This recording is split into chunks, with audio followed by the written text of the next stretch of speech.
त्या दिवशी स्वप्नीलला ऑफिसमध्ये जाण्याची घाई होत होती. मलाही घरातील काही किरकोळ सामान हवा होता. माझं बाळ लहान असल्यामुळे मी घरातून बाहेर पडू शकत नव्हते. मग स्वप्नील म्हणाला, मी सामान घेऊन येतो, पण मी पुन्हा घरी येणार नाही. तू खाली सोसायटीच्या पार्किंगमध्ये येऊन थांब. मी तुला सामानाची पिशवी तिथेच आणून देतो. निदान माझा थोडा तरी वेळ वाचेल. तेव्हा मी त्याला होकार भरला व बाळाला घेऊन मी पार्किंगमध्ये गेले. 10 मिनिटात स्वप्नीलने मला सामान आणून दिला. मग मी ती सामानाची पिशवी घेऊन घरी निघाले. पण माझ्याने सामानाची पिशवी आणि बाळ दोघंही एका वेळी सांभाळलं जात नव्हतं. मी ती सामानाची पिशवी ओढत घेऊन जाऊ लागले आणि तेव्हाच माझी एका मुलाशी टक्कर झाली. मी त्याला सॉरी बोलण्याआधी त्याने माझी ती खाली पडलेली पिशवी उचलायला सुरुवात केली. माझा पडलेला सामान उचलून तो मला पिशवी देऊ लागला आणि तेव्हा अचानक आमची नजरानजर होताच तो थांबला. तो माझ्याकडे बघू लागला. मी त्याला सुनावणार होते की नीट बघून चालता येत नाही का, पण तोच तो समोरून सॉरी म्हणाला आणि त्याने मला माझा फ्लॅट क्रमांक विचारला. तेव्हा तर मी त्याच्याकडे रागाने पाहिलं. तो म्हणाला, मॅडम असं रागाने बघू नका, मी तुमची मदत म्हणून विचारत आहे. आता आपली चुकून टक्कर झाली आणि याचं कारण होतं तुमच्या हातातील ही पिशवी. बहुतेक तुम्ही एकाच वेळी बाळाला आणि या सामानाच्या पिशवीला सांभाळू शकत नाहीत. चला, मी तुम्हाला तुमच्या घरापर्यंत सोडवायला येतो. मी त्या मुलाला चुकीचं समजत होते, पण त्याचा हेतू मला मदत करण्याचा होता. तेव्हा मलाही मदतीची गरज होती. मग मी त्याला माझा फ्लॅट नंबर सांगितला व मी त्याच्यासोबत घरी जायला निघाले. लिफ्टमधून जात असताना मी त्याच्याशी जास्त काही बोलले नव्हते. तो बाळासोबत खेळत होता. 2 मिनिटात आम्ही घरी पोहोचलो. त्या मुलाने मला माझ्या सामानाची पिशवी घरात ठेवून दिली आणि तो तिथून निघाला. मी त्याला न चहा पाणी विचारलं ना त्याचं नाव. मी ते एक साधारण मदत समजले होते, पण ती साधारण आणि नकळत वाटणारी मदत माझ्या आयुष्यात अशा प्रकारे रंग भरणार होती ते मला ठाऊक नव्हतं. असो, तो मुलगा तिथून जाताच मी घराचा दरवाजा लॉक केला व माझी कामे आवरू लागले. तो दिवसही माझा बाकी दिवसांप्रमाणेच गेला. परंतु आता माझं आयुष्य बदलणार होतं. जी मुलगी आतापर्यंत ज्या 4 भिंतीमध्ये अडकून होती, तिचा सामना आता बाहेरच्या गुलाबी दुनियेशी होणार होता. थोडक्यात माझ्या आयुष्यात आनंद येणार होता. तो कसा ते मी पुढे सांगतेच. पुढे 2 दिवसांनंतर त्याच मुलाने माझ्या घराचा दरवाजा वाजवला. यावेळीही तो माझी मदतच करायला आला होता. त्या दिवशी मला काही लागणारा सामान ऑनलाईन मागवला होता. म्हणजे स्वप्नीलने मला ऑनलाईन ते मागून दिलं होतं. त्यावेळी स्वप्नील घरी नव्हता. बाळ घरात झोपला असल्यामुळे मला कुठेही जाता येत नव्हतं. त्यामुळे स्वप्नीलने मला ऑनलाईनच ग्रोसरी ऑर्डर करून दिली होती. त्यावेळी घराची बेल वाजताच मी दरवाजा उघडला तर समोर मला मोहित दिसला. त्याला पाहून सुरुवातीला तर मी हडबडले. मी त्याला विचारलं की काही काम होतं का. तेव्हा त्याने ती सामानाची पिशवी पुढे केली. तो म्हणाला, आत्ताच मी घरी आलो तर केबिनजवळच मला गोंधळ दिसला. तिथल्या व्यक्तीचं बोलणं ऐकून मला हे कळलं की तो डिलिव्हरी बॉय तुमच्या फ्लॅटपर्यंत सामान घेऊन यायला तयार नव्हता आणि बहुतेक तुम्हालाही खाली यायचं नव्हतं. मी माझ्या घरीच येत होतो म्हणून म्हटलं, जाता जाता तुम्हाला तुमचं सामान देऊन जातो. आत्ताच 2 मिनिटांपूर्वी फोनवर माझे त्या डिलिव्हरी बॉयसोबत 2 शब्द झाले होते.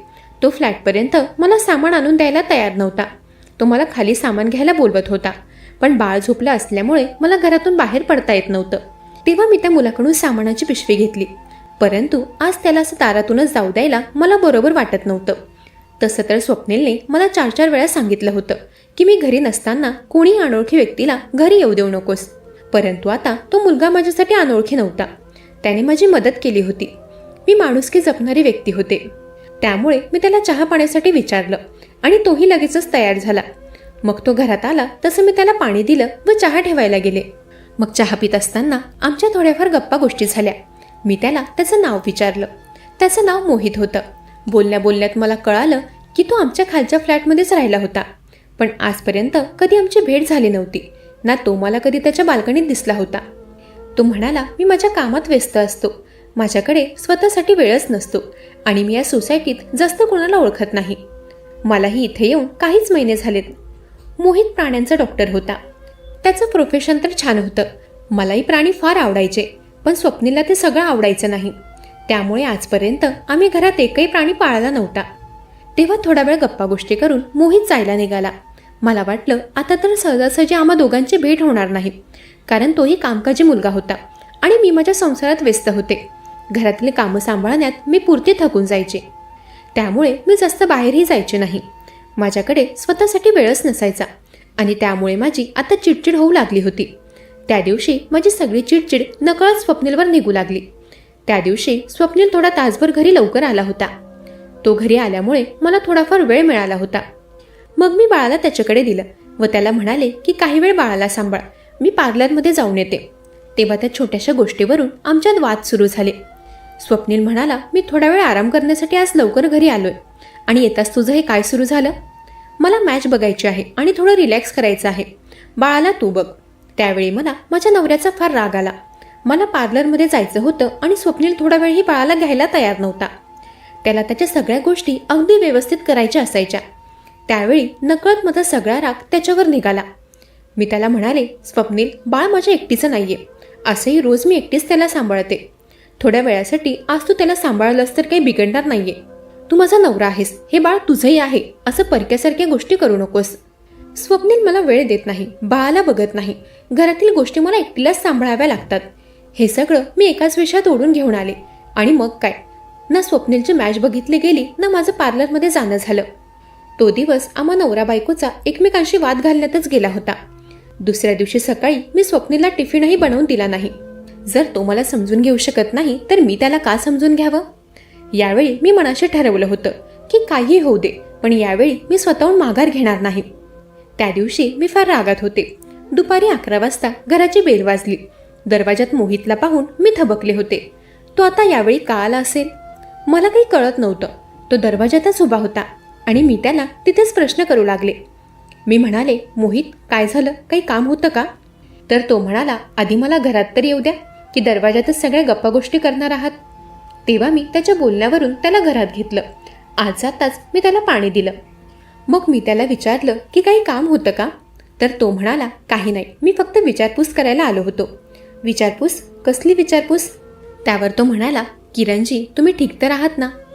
मी म्हणाले, मला काय झालंय, मी ठीक आहे, पण तू अचानक असा प्रश्न का करत आहेस? त्यावर तो म्हणाला की कदाचित तुम्ही विसरलात की मी तुमच्या खालच्या फ्लॅटमध्ये राहतो. मला काल संध्याकाळी तुमच्या घरातून आवाज येत होते. तुमचे व तुमच्या पतीचे काही वाद झालेत का? त्याचं बोलणं ऐकून मी तर 2 मिनिटं शांत झाले. मी त्याला नाही म्हणू शकत नव्हते, कारण त्याच्या घरापर्यंत आमचा आवाज नक्कीच गेला होता. म्हणूनच तर तो विचारपूस करत होता. मी त्याला म्हणाले, ते जे काही आहे तो आमचा पर्सनल घरातील विषय आहे. तुम्ही उगाचच त्या विषयात हात घालू नका. बाकी तुम्ही 2 वेळा मला जी मदत केली त्यासाठी मी तुमची ऋणी आहे. बाकी याच्या पलीकडे तुम्हाला काही काम असेल तर ते सांगा. त्यावर तो म्हणाला, किरणजी, शेजार धर्म हा फक्त नावाला नसतो. मला असं वाटतंय की तुम्हाला कोणाशी तरी बोलण्याची गरज आहे आणि बहुतेक तुमच्याकडे तुमचं मन मोकळं करण्यासाठी कोणी नाहीये. मी एक डॉक्टर आहे, तुम्ही माझ्याशी बोलू शकतात. मी तुमचं मन हलकं करण्यास नक्कीच तुम्हाला मदत करेल. तेव्हा मला हसायलाही येत होतं, परंतु मी माझं हसू कंट्रोल केलं. मी त्याला म्हणाले, मोहित, तू प्राण्यांचा डॉक्टर आहेस, तू माझी समस्या ऐकून त्यावर असं काय उपाय सांगणार? तर तो म्हणाला, मी प्राण्यांचा डॉक्टर असलो तरी शेवटी मी डॉक्टरच आहे. त्यामुळे मला असं वाटतंय की तुम्ही तुमच्या समस्या माझ्या पुढे मांडाव्या. मी नक्कीच तुम्हाला मदत करेन. प्लीज तुमचं मन मारू नका. तुम्हाला आता गरज आहे ती एका मित्राची. माझ्या आयुष्यात जास्त मित्रमैत्रिणी नव्हते. लग्नानंतर मी स्वतःला संसारातच गुंतवून टाकलं होतं. संसार म्हणजेच आपलं आयुष्य, असंच मी डोक्यात घेऊन चालत होते. आणि आता तर बाळ झाल्यानंतर माझा दिवस कधी उजाडायचा आणि कधी संपायचा ते मला कळायचंच नाही. तेव्हा मी मोहित सोबत काही बोलणार तोच बाळ झोपेतून उठलं होतं. तो उठल्यानंतर मोहित त्याच्याशी खेळू लागला. तेव्हा नकळत माझ्या तोंडून माझ्या मनातील दुःख मोहित पुढे सांगितलं गेलं. मी त्याला म्हणाले, माझा नवरा आता मला वेळच देत नाही. तो सतत त्याच्या कामात व्यस्त असतो. बाळालाही मला एकटीला सांभाळावं लागतं. घरातील कामाच्या जबाबदारीमुळे मला स्वतःसाठी वेळच मिळत नाही. त्यामुळेच माझी खूप चिडचिड होते. मोहितने शांतपणे माझं सगळं बोलणं ऐकून घेतलं. मग तो म्हणाला, तुम्ही अजिबात चिंता करू नका. आता तुम्ही माझ्याकडे तुमच्या समस्या मांडल्या आहात ना, तर आता सगळं काही ठीक होईल. सगळ्यात आधी तुम्हाला स्वतःकडे लक्ष देण्याची गरज आहे. तुम्ही कधी कुठे बाहेर फिरायला नाही का जात? त्यावर मी म्हणाले, नाही. जेव्हाही मी बाहेर जाण्याचा विषय काढते तेव्हा स्वप्नील म्हणतो, तुला काही पाहिजे असेल ते मी घरीच मागवतो. उगाच बाहेर जाऊन कशाला वेळ वाया घालवायचा? मग मोहित म्हणाला, मग डिनरला जाण्याऐवजी तुम्ही कधीतरी मूवीला जा. त्यावर मी हसले. म्हणाले, इथे आम्ही लवकर डिनरला जात नाही आणि तू सांगत आहे मूवीला जाऊन या. स्वप्नील तर कधीच होकार देणार नाही.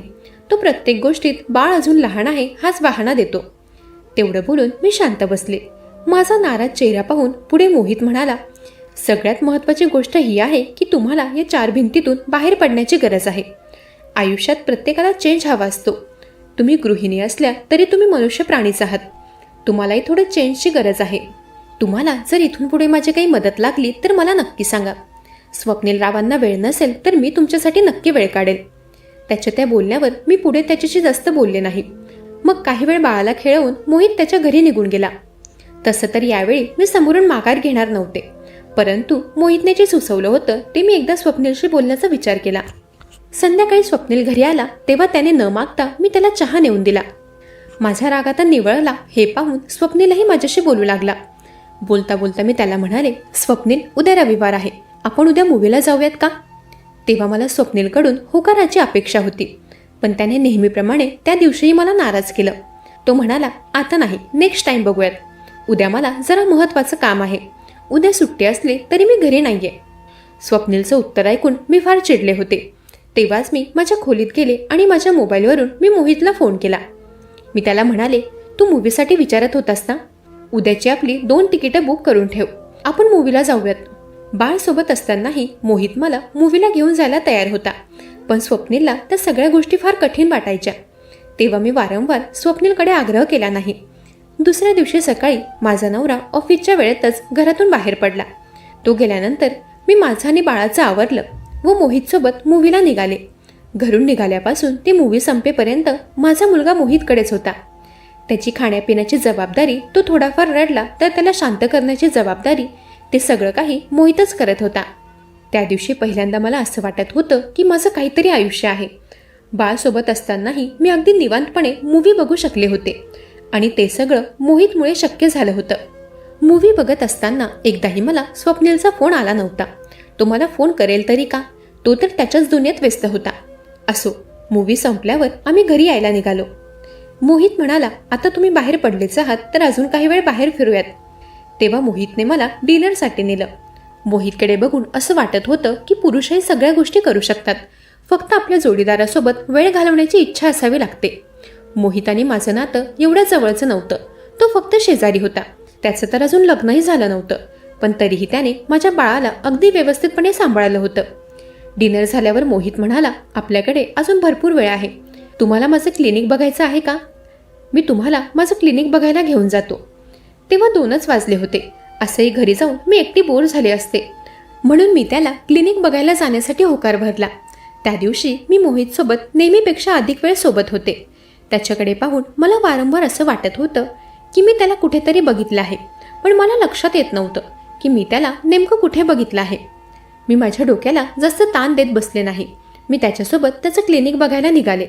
काहीच वेळात मी मोहितसोबत त्याच्या क्लिनिकमध्ये पोहोचले. त्याचं क्लिनिक बाहेरून पाहता असं वाटत होतं की ते वर्षापासून बंद आहे, पण आत क्लिनिक अगदी क्लीन आणि नीटनेटकं होतं. असं वाटतच नव्हतं की ते प्राण्यांचं हॉस्पिटल आहे. तेव्हा आम्ही क्लिनिकमध्ये पोहोचलो तोच मला स्वप्नीलचा फोन आला. मोहितने ते पाहिलं आणि तो म्हणाला, फोन उचलू नका, नाहीतर आत्ताही तुम्ही भांडायला लागणार. मलाही स्वप्नीलवर राग होता, म्हणून मी त्याचा फोन उचलला नाही. मोहितने मला समोर पेशंटच्या खुर्चीवर बसायला सांगितलं आणि तो त्याच्या खुर्चीवर बसला. तो मला विचारू लागला की तुमच्या लग्नाला किती वर्ष झालेत? तुमचं लव्ह मॅरेज आहे की अरेंज मॅरेज? मी काही प्रश्नांची उत्तर सहज दिलेत, पण पुढे तो म्हणाला, स्वप्नील तुम्हाला इग्नोर करतोय. याच्या मागे काही ठोस कारण असावेत. आता तुम्ही त्याला आवडत नसाल. मी त्याच्या बोलण्यात येत होते असं मला वाटू लागलं. तेव्हा माझ्या मनात एकच प्रश्न घुमत होता की मोहितला मी कुठेतरी बघितलं आहे. मी त्याला विचारलं की मोहित, आपण आधी भेटलो आहोत का? तेव्हा तो हसतच म्हणाला, हो भेटलो आहोत ना, आपल्या सोसायटीत. मी तुमचा नेबर आहे.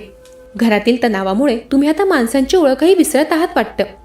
त्याच्याशी बोलत असतानाच अचानक माझा हात मोबाईलमध्ये इंस्टाग्राम ॲपवर गेला. इंस्टाग्राम उघडताच माझ्या मनात आलं की नवऱ्याचा लास्ट सीन बघून घेऊयात. मग तेव्हा मी मेसेजमध्ये गेले तशी माझी नजर अनोळखी प्रोफाईलवर गेली. त्या प्रोफाईलवरून मला हाय, हॅलो, कशा आहात असे मेसेज आले होते आणि तेव्हा मी ती प्रोफाईल उघडून पाहिली आणि माझ्या पायाखाली जमीनच सरकली. ती प्रोफाईल मोहितची होती. त्याने 4 आठवड्यांपूर्वी मला इंस्टाग्रामवर मेसेज केले होते.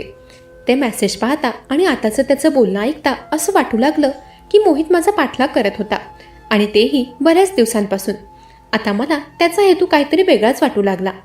त्यावेळी मी माझ्या मोबाईलमध्ये व्यस्त होते. तेव्हाच तो माझ्या समोर आला. अचानक मोहितला समोर पाहून मी दचकले. तो म्हणाला, अरे असं आश्चर्यचकित का होत आहात? मला वाटते तुमचं चेकअप करावं लागेल. तेव्हा त्याने स्टेथोस्कोप उचललं. तशी मी घाबरले. मला चेक करण्यासारखं काही नव्हतं. पहिला मुद्दा तो प्राण्यांचा डॉक्टर होता. तो ज्या क्लिनिकमध्ये मला घेऊन आला होता ते प्राण्यांचं हॉस्पिटल वाटत नव्हतं. मी त्याच्यासोबत त्याचं क्लिनिक बघायला आले होते, ना की काही चेकअप करायला. मला कुठल्याही गोष्टीचा काहीही त्रास नव्हता. मग तरीही मोहित का चेकअप करण्यासाठी मला आग्रह करत होता? मी त्याला चेकअपसाठी नकार दर्शवला, पण त्याचं म्हणणं होतं की हे बेसिक चेकअप आहे. तेव्हा मी त्याला काही वेळासाठी गप्पांमध्ये गुंतवून ठेवलं. पुढच्या 20 मिनिटांनंतर त्याच्या क्लिनिकमध्ये माझा नवरा पोलिसांना घेऊन आला. मी स्वप्नीलला माझं लोकेशन पाठवलं आणि मी अडचणीत आहे असा मेसेज केला होता. त्यामुळे तो लगेचच माझ्या मदतीसाठी येऊ शकला. पोलिसांना पाहून मोहितच्या चेहऱ्यावरचा तर रंगच उडाला होता. पोलिसांनी त्याला पाहिलं तेव्हा त्याला पाहत असताना ते त्याच्यावर ओरडले. ते म्हणाले, काय रे, तुझा हा धंदा तू अजून बंद केला नाहीस का? तुझ्यामुळे एका महिलेचं आयुष्य खराब झालं, आता तू दुसरीला घेतलंस का? पोलिसांचं बोलणं ऐकून असं वाटत होतं की मोहित कोणीतरी डेंजर व्यक्ती आहे. त्याला पोलीस ठाण्यात नेलं गेलं. त्याच्यासोबत आम्हालाही बोलावलं होतं.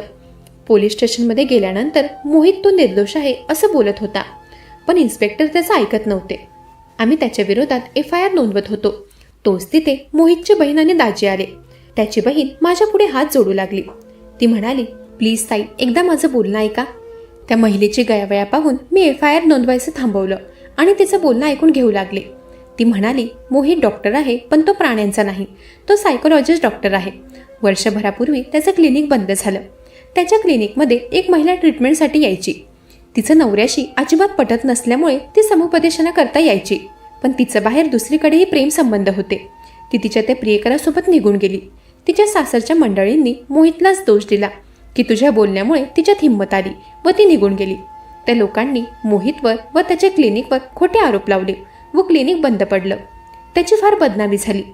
त्याने त्याच्या डॉक्टर पदवीकरता फार मेहनत घेतली होती, त्यामुळे तो आजही त्याचं प्रोफेशन सोडू शकला नाही. मी म्हणाले, मला तुमच्या बोलण्यात खोटेपणा जाणवतोय. जर मोहितचा हेतू चुकीचा नव्हता तर त्याने मला 4 आठवड्यांपूर्वी सोशल साईटवर मेसेज का केले? एवढंच नाही, मी रिप्लाय दिला नाही तर तो मला शोधत माझ्या घरापर्यंत पोहोचला. ती म्हणाली, याचं उत्तर मोहितच देऊ शकतो. मोहित म्हणाला, मी तुम्हाला शोधलं नाही.